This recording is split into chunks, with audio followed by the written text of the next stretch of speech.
بسم اللہ الرحمن الرحیم۔ حضرت عبداللہ بن عباس رضی اللہ عنہما فرماتے ہیں، میں نے عرض کی یا رسول اللہ صلی اللہ علیہ وسلم، مجھے کوئی وصیت فرمائی ہے۔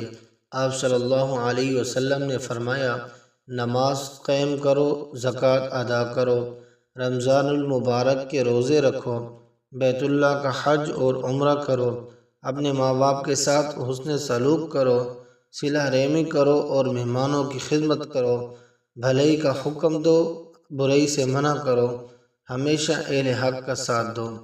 حضرت ابو ہریرہ رضی اللہ تعالیٰ عنہ فرماتے ہیں، میں نے عرض کی یا رسول اللہ صلی اللہ علیہ وسلم، میں جب آپ کا دیدار کر لیتا ہوں تو میرے دل کو چین آ جاتا ہے، میری آنکھیں ٹھنڈی ہو جاتی ہیں۔ آپ مجھے ہر چیز کے بارے میں بتائیے۔ آپ صلی اللہ علیہ وسلم نے فرمایا، ہر چیز پانی سے بنائی گئی ہے۔ آپ فرماتے ہیں، میں نے کہا مجھے کوئی ایسا کام بتا دیجئے کہ اگر میں اس پر عمل کروں تو جنت میں جاؤں۔ آپ صلی اللہ علیہ وسلم نے فرمایا، سلام کو عام کرو، کھانا کھلاؤ، صلہ رحمی کرو۔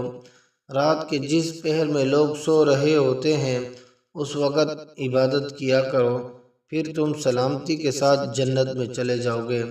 حضرت عبداللہ بن عباس رضی اللہ عنہما فرماتے ہیں کہ نبی اکرم صلی اللہ علیہ وسلم نے ارشاد فرمایا، تورات میں لکھا ہوا ہے، جو شخص اپنی عمر لمبی اور رزق وسیع کرنا چاہتا ہے اس کو چاہیے کہ وہ رشتہ داروں سے تعلقات قائم رکھے۔ حضرت عاصم رضی اللہ تعالی عنہ فرماتے ہیں کہ نبی اکرم صلی اللہ علیہ وسلم نے ارشاد فرمایا، جو چاہتا ہے کہ اللہ تعالیٰ اس کی عمر میں اضافہ کرے اور اس کے رزق وسعت کرے اور اس کو بری موت سے بچائے، اس کو چاہیے کہ اللہ تعالیٰ سے ڈرے اور صلہ رحمی کیا کرے۔